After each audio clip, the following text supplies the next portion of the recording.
حضرت ابو امامہ رضی اللہ تعالی عنہ آپ فرماتے ہیں کہ ایک صحابی نبی کریم علیہ الصلاۃ والسلام کی بارگاہ میں آئے اور آ کر ایک سوال انہوں نے حضور سے کیا۔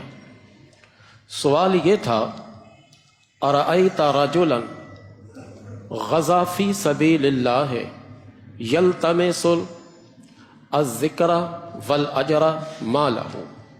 سوال ان کا یہ تھا کہ اللہ کے حبیب علیہ الصلاۃ والسلام آپ اس شخص کے بارے میں کیا ارشاد فرماتے ہیں کہ جو اللہ کے راستے میں جہاد کرے اور اس جہاد میں اس کی نیت اجر کی بھی ہو اور نیت ناموری کی بھی ہو، یعنی دو چیزوں کی نیت اس کی ہو۔ ایک تو وہ چاہتا ہے کہ ناموری ہو، لوگوں میں نام پیدا ہو، دوسرا یہ چاہتا ہے کہ ہمیں اجر بھی ملے۔ ما لہو، اس کے لیے اب اس جہاد میں کیا چیز ہے؟ نبی کریم علیہ الصلاۃ والسلام نے فرمایا لا شیء لہو، اس کے لیے کچھ بھی نہیں ہے، نہ ناموری ہوگی اور نہ اسے اجر ملے گا۔ پھر صحابی خاموش تھے کہ نبی کریم علیہ الصلاۃ والسلام نے دوبارہ یہی جملہ ارشاد فرمایا لا شیء لہو۔ پھر صحابی خاموش تھے کہ تیسری مرتبہ آپ نے یہی جملہ ارشاد فرمایا لا شیء لہو۔ پھر آپ نے اصل مسئلہ ان کو بتایا کہ سنو، اللہ کی بارگاہ میں کوئی کام بندہ جو کرتا ہے اس کی نوعیت کیا ہونی چاہیے، اس کی کیفیت کیا ہونی چاہیے۔ فرمایا ان اللہ لا يقبل عملا الا ما کان خالصا وابتغی بہ وجہہ، کہ بندہ جو بھی کام اللہ کے لیے کرتا ہے اگر وہ اخلاص کے ساتھ کرے گا تو اللہ تبارک و تعالی اسے قبول کرے گا۔ اللہ کی رضا کے لیے اگر کرے گا تو اللہ قبول کرے گا، بصورت دیگر اللہ تبارک و تعالی نہ اس کو قبول کرے گا اور نہ اس کا اجر ملے گا، کیونکہ اجر تو ملتا ہی ہے اس پر کہ جب اللہ تعالیٰ قبول کرے۔ جب اللہ تبارک و تعالی اس کے عبادت کو قبول ہی نہیں کرے گا، اس کے ریاضت اور معاملات کو قبول ہی نہیں کرے گا تو اجر کہاں سے ملے گا؟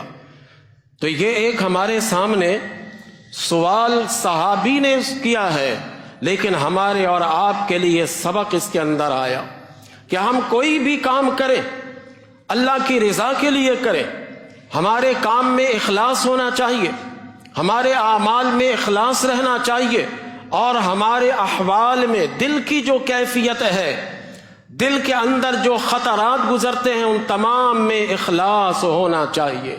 اخلاص کے بغیر کوئی عمل معتبر نہیں ہے، اور اگر آپ اخلاص کے ساتھ کوئی عمل کر کے ذرا دیکھیے کہ اس کی برکتیں کتنی ملتی ہیں، اس کا انعام اللہ کتنا دیتا ہے، اور اللہ تعالیٰ کی طرف سے کتنی کرم نوازی ہوتی ہے۔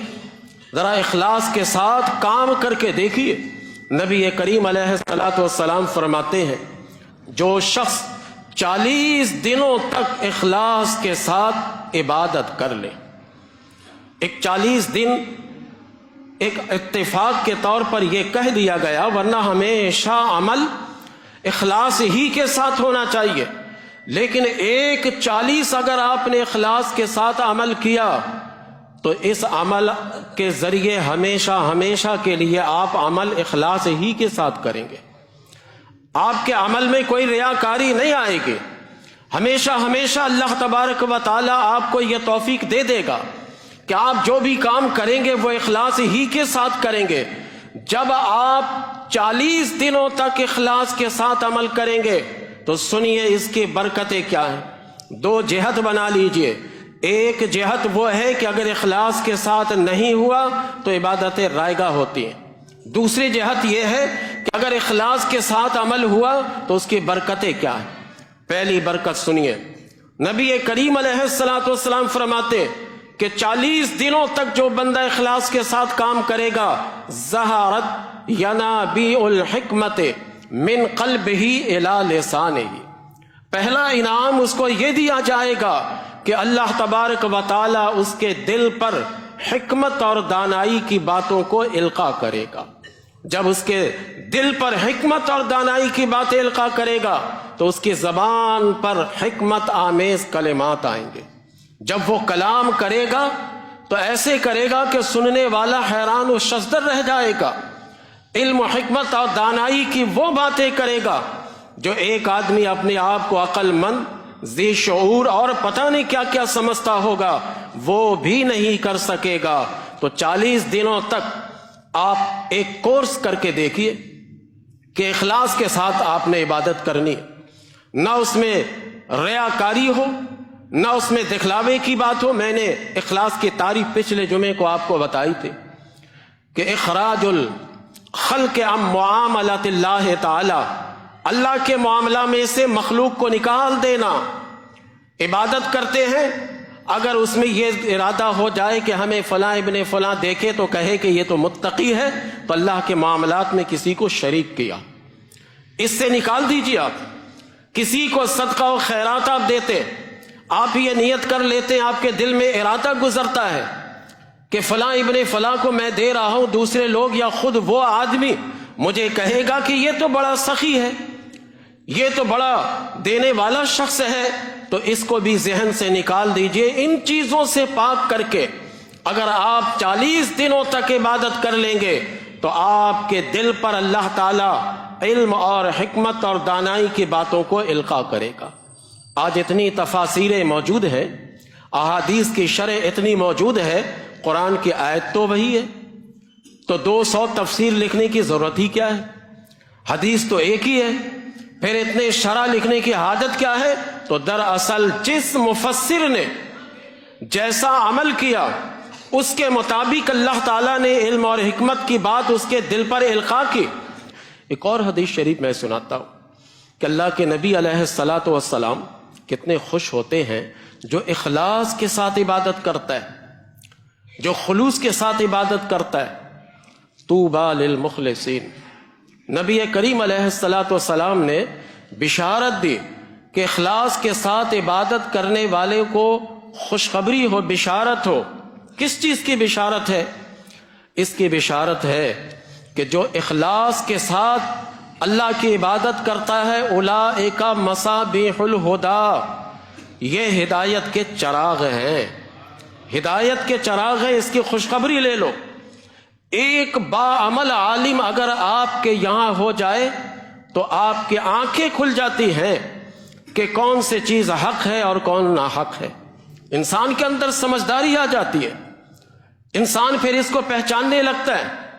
ایک اگر باعمل عالم دین ہو جائے تو اولئک مصابیح الہدی، یہ ہدایت کے چراغ ہیں۔ اب یہ ہدایت کے جو چراغ ہیں ان کی خوبیاں تو ذرا سنیے۔ نبی کریم صلی اللہ علیہ وسلم فرماتے ہیں کہ تنجلی علیہم کل فتنۃ ظلما، ہر تاریک فتنہ ان کی برکت سے اللہ چھانٹ دیتا ہے، تاریک فتنہ ختم ہو جاتا ہے، ان کی برکتیں اتنی ملتی ہیں، ان کے اللہ تعالیٰ اتنی برکتیں دیتا ہے معاشرے میں کہ معاشرے سے وہ فتنے جو سر اٹھا رہے ہوتے ہیں اللہ تعالیٰ اس کو چھانٹ دیتا ہے۔ تو آج ہمیں اس کی حاجت ہے، مسجد بھی بھریے اور اخلاص کو بھی خیال کیجیے۔ آج اس کی کمی ہے شاید ہمارے اندر، اس لیے قدم قدم پر ہمیں بہت سارے مصائب کا سامنا کرنا پڑتا ہے۔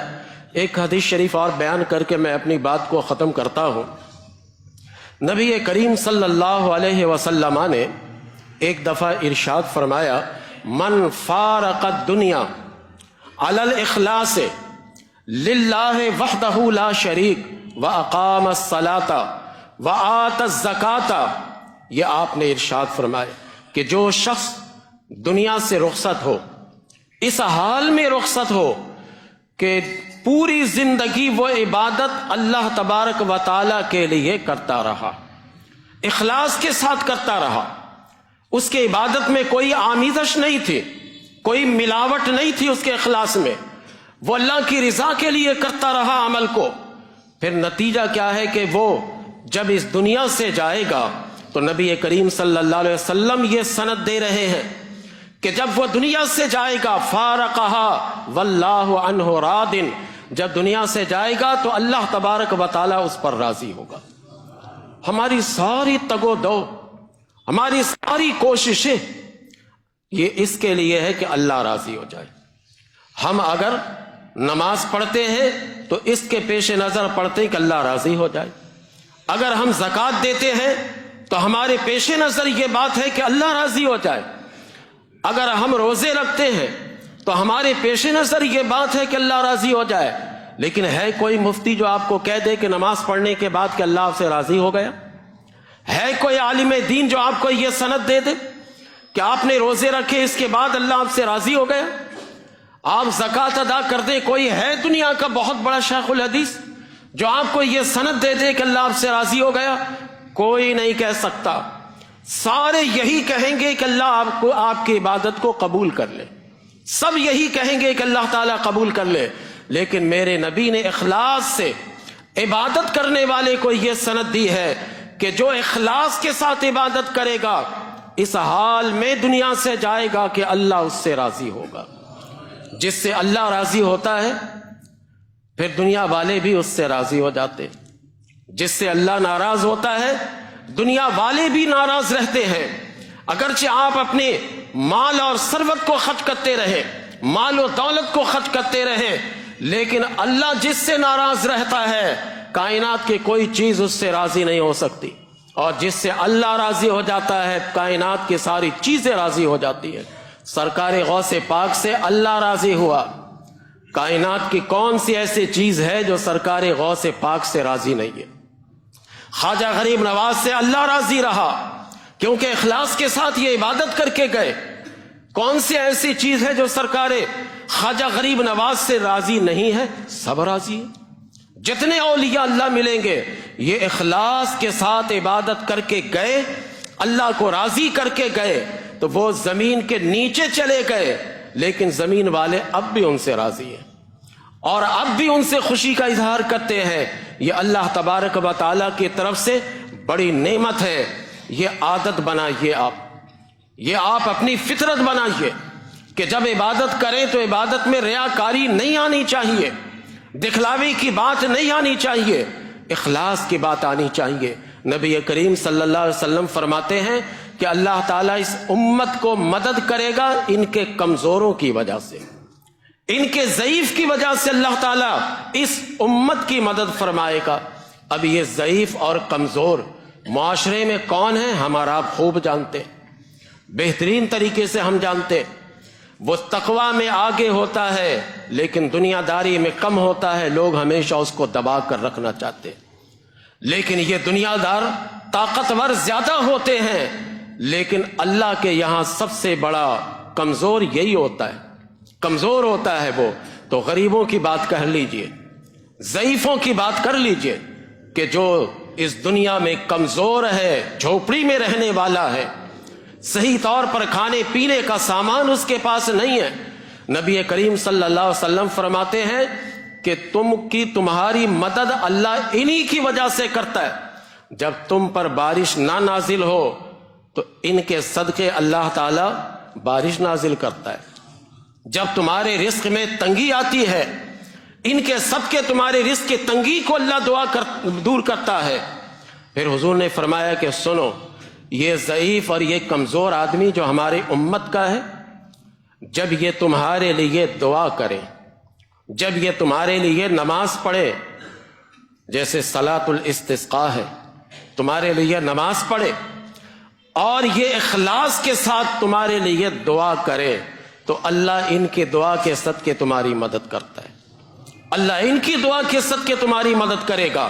تو اب ہمارے پاس حل نکلا کہ ہمارے اندر آج اگر بہت ساری چیزوں کی کمی ہے تو اس کی مین وجہ یہ ہے کہ ہم نے غریبوں کے ساتھ ناانصافی کی ہے، غریبوں کے ساتھ انصاف نہیں کیا، غریبوں کے مال کو لے کر ایسا ہڑپ کرتے ہیں کہ جیسے کوئی پکڑنے والا نہیں ہے، جیسے کوئی ہمیں دیکھ ہی نہیں رہا، جیسے ہمیں کوئی آخرت میں پوچھنے والا ہی نہیں ہے۔ آج غریبوں کے ساتھ جن کی وجہ سے اللہ تعالی ہمیں خوشحالی دے گا، آپ نے تو اس کو چھوڑا ہوا ہے اور ملک کی معیشت کا رونا رو رہے ہیں آپ، کہ ہماری معیشت تباہ ہو رہی ہے، یہ ہو رہی ہے، وہ ہو رہی ہے. دیکھیے انگریزوں کی معیشت جتنی بھی اچھی رہے وہ تو ہے ہی کافر. یہ قاعدہ اور قانون کی بات تو مسلمانوں کے لیے ہوگی. اس کے آنکھ بند ہوتے ہی اس کے سارے معاملات شروع ہو جاتے ہیں. لیکن مومن کی ساری گرفت اس دنیا میں ہے. الدنیا سجن المومن، مومن کے لیے دنیا قید خانہ ہے. قید خانے میں اصول ہوتے ہیں، ضابطے ہوتے ہیں. اس کے خلاف ورزی کیجیے گا تو سزا ملے گی آپ کو. یہی وجہ ہے کہ ہم دنیا میں نماز نہیں پڑھیں گے، ہمیں سزا ملے گی. ہم دنیا میں غریبوں کو ستائیں گے، ہمیں سزا ملے گی. لیکن کافر تو دنیا میں آزاد ہے، اس کی مثال اپنی ذات پر مت لائیے. تو آج ہم اپنے ملک کے غریبوں کو اگر دیکھیں، ان کی مدد کریں اور ان سے جا کر کہیں کہ اپنے ملک کے لیے دعا کرو، یقین جانیے کہ 40 دن نہیں گزرے گا کہ اللہ ہمارے ملک کے حالات کو بہتر کر دے گا، ہمارے ملک کی حالات کو سنوار دے گا.